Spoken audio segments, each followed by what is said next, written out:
Hello, this is Piotr Przybyszyn. In today's video, I would like to introduce the ventilation unit calculator, which is one of the built-in tools in the IX chart program. I think it is, to people who use the IX chart program, a very well-known tool.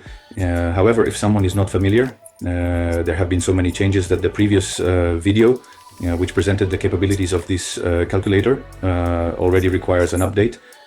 So I am clicking on the icon for the ventilation unit calculator. This is how the window currently appears. People who have already used the calculator at first glance, they see that the graphics representing the individual sections of the ventilation units have changed, and arrows representing the airflows inside the ventilation unit have been added. We also slightly changed the marking of this heat recovery exchanger to rotary or cross-flow. If we choose cross-flow, the intake and exhaust sections switch places here to make everything consistent.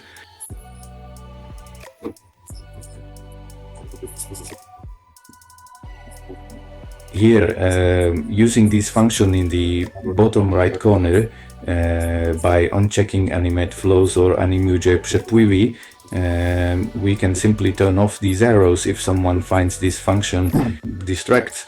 Okay, for the purpose of this presentation, I will turn on these arrows and briefly show what the program calculates and how it looks. I will conduct calculations now for the summer, then for the winter, describing each value step by step, which should be entered into the calculator, and then I will present it on the Molia diagram. As I said, we start with summer. All the green fields that appear here can be modified by the user. The remaining red fields are calculated automatically by the program. Let's start with the definition of the intake air parameters. So we choose calculations for summer.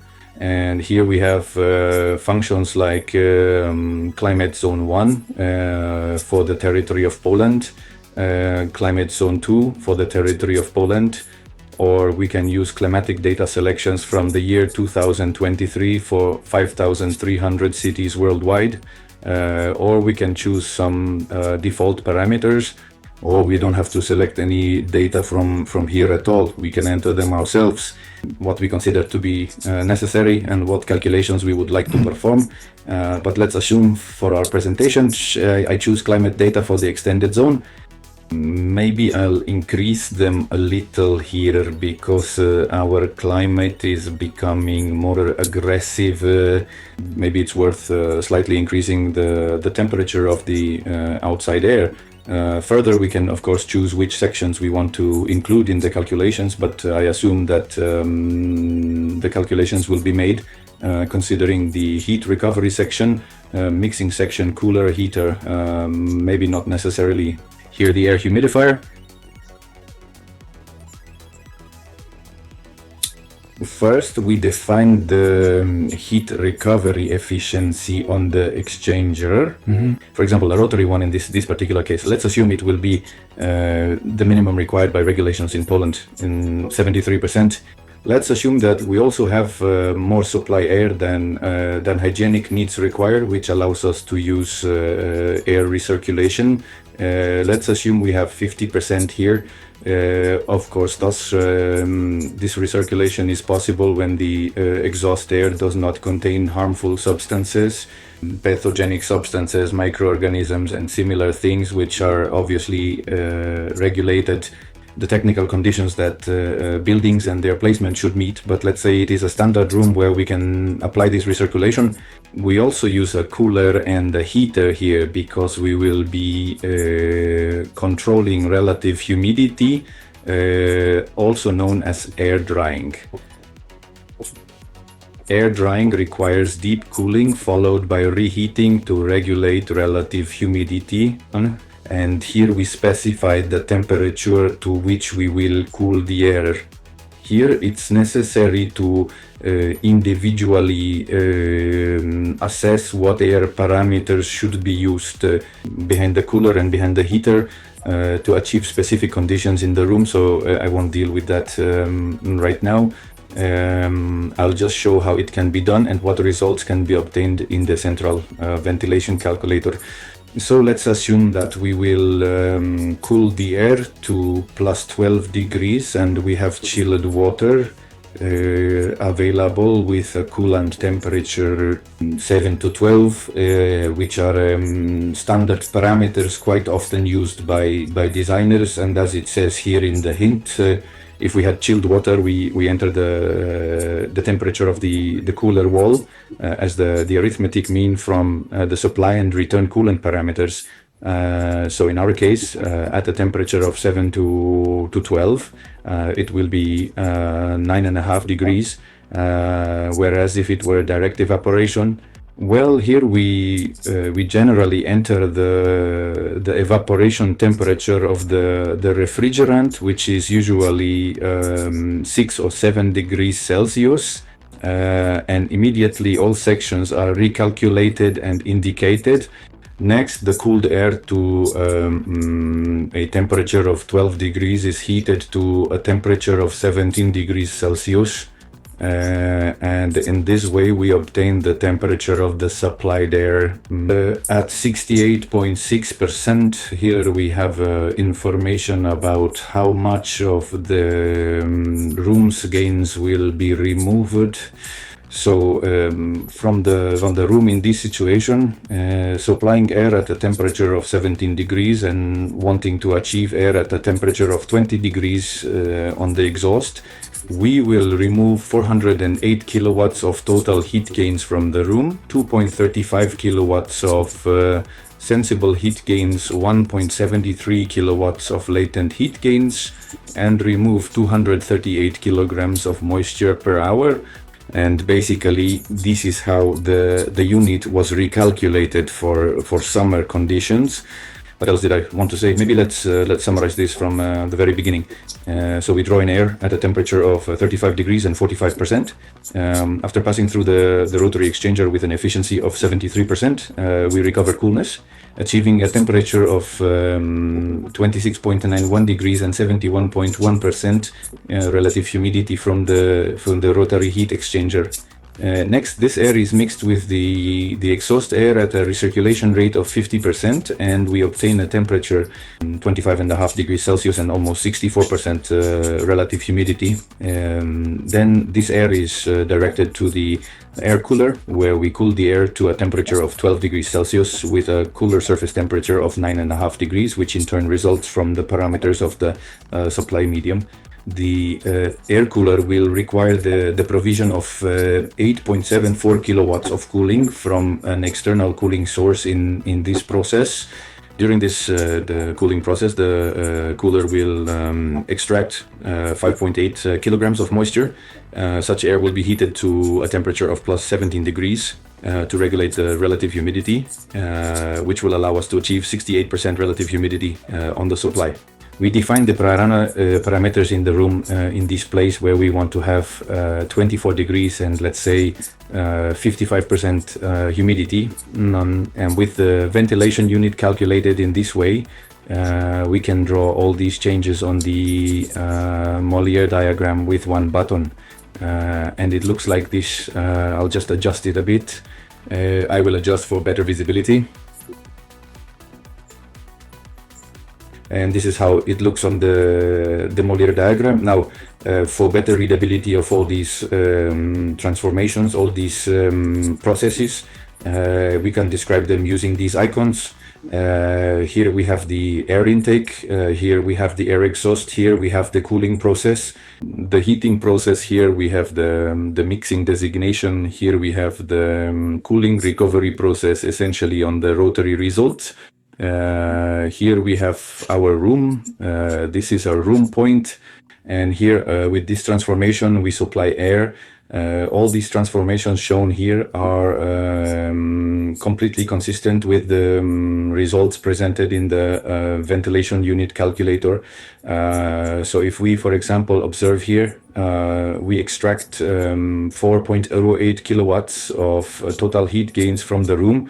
And here, please look at these transformations in this table. Here we also have a total heat of 4.08 kilowatts. So all these results and points are completely correlated with each other. Here we can additionally choose on our chart whether during this animation not only airstreams but also total sensible and latent heat should be involved. For better clarity, I might uncheck this. Here we can change the speed of the animation itself. At the very end, we can export such an analysis to an Excel report. It looks like this.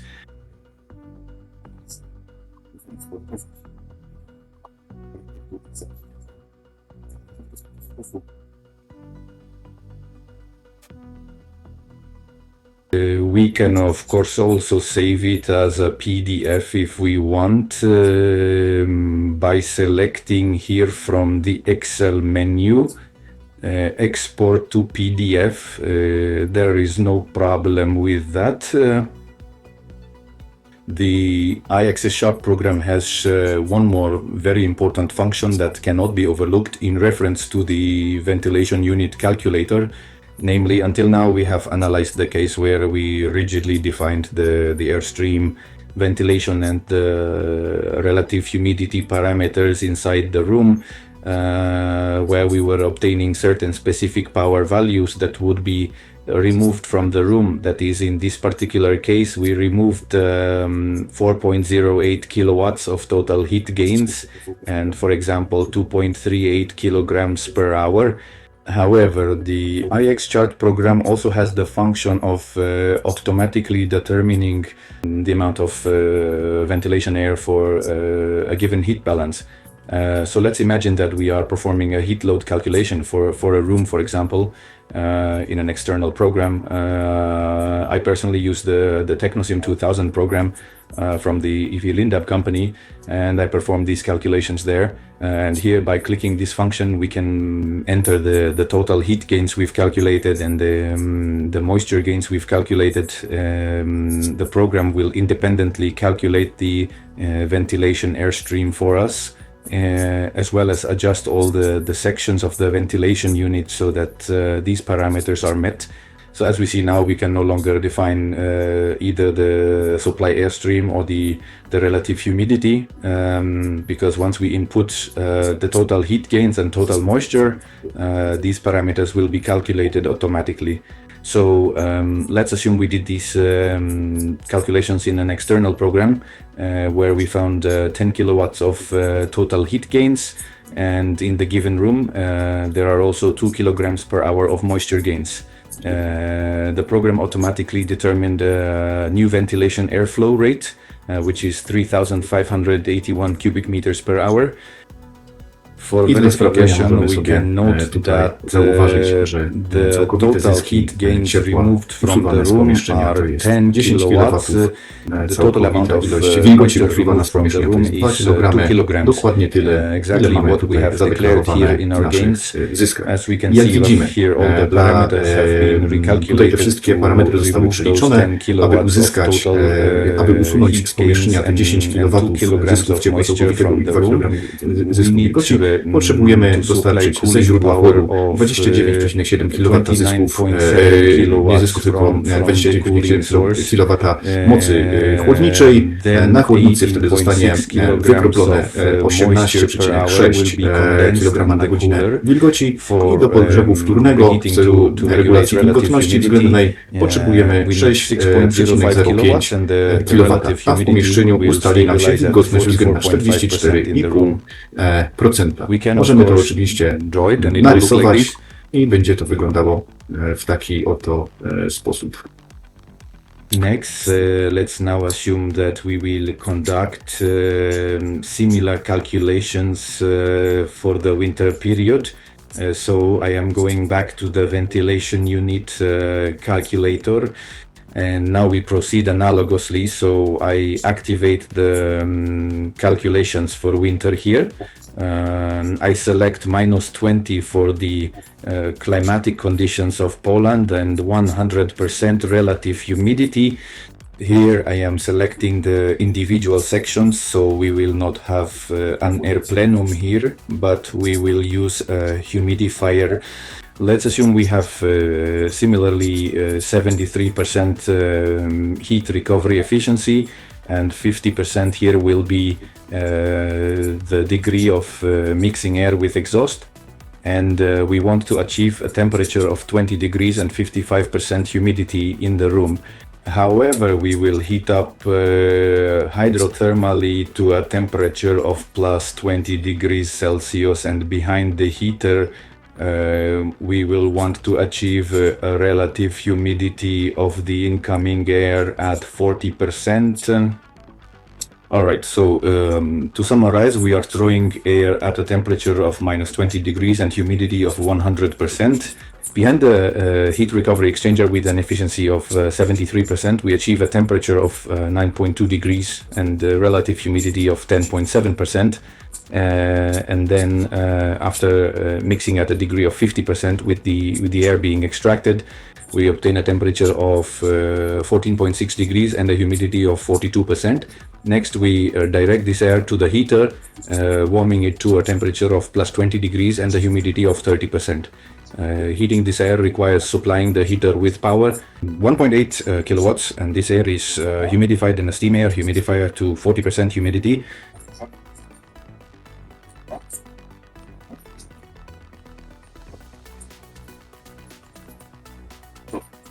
And now with one click we can check how it all looks on the Molière chart. So I confirm here. And that's how it looks. The transformations look, as you can see, we need to adjust this. I click on default size here. Then the chart area returns to the default range. Similarly, we can describe all these transformations here for better orientation using icons.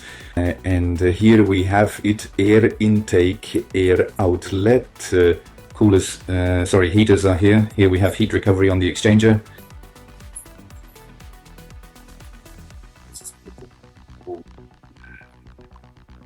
On the rotary exchanger.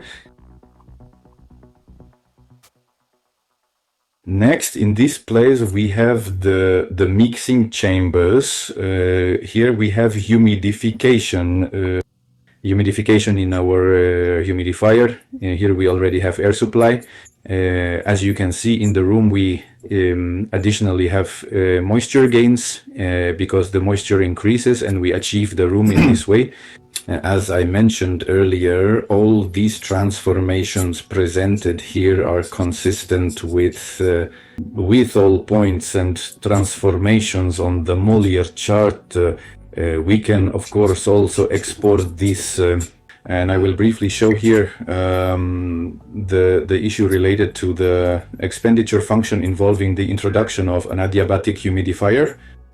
So we can use an adiabatic humidifier interchangeably with a steam humidifier. By clicking here and wanting to humidify to a full humidity of 40%, we consider that the temperature of the humidified air will drop to 18 degrees. And this results from the very nature of the adiabatic process. We can try this for a moment. The present. So this is how it will look at this moment. However, if we want the temperature behind the adiabatic humidifier to be the same as the air temperature in the room plus 20 degrees, we have to make adjustments before the chamber, before the adiabatic humidifier overheating the air above a certain temperature. Here, unfortunately, we have to do this iteratively. So I assume 22 degrees, and we see that here we have 19.18. So I'll increase it to 24. Well, we've slightly overheated above. So let's say the temperature will be 23.8, just a bit more, 7, 6. Okay. And at the moment we have the following situation, that we overheated the air a bit after the heater, so that after the adiabatic humidifier, the supply temperature after humidifying to 40% would reach equilibrium, well, almost 20 degrees. And now we can also plot this on a Molière chart, and now we see that this line is practically here, horizontal, representing the transformation of air into the room.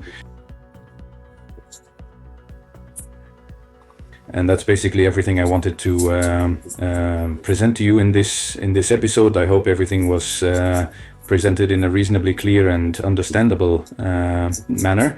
I encourage you to explore the ventilation unit calculator on your own, because I think it's really quite useful. The tool is particularly useful because it allows for the automatic plotting of all processes directly on the Molière diagram. Once again, thank you, have a nice day, and see you next time. Bye.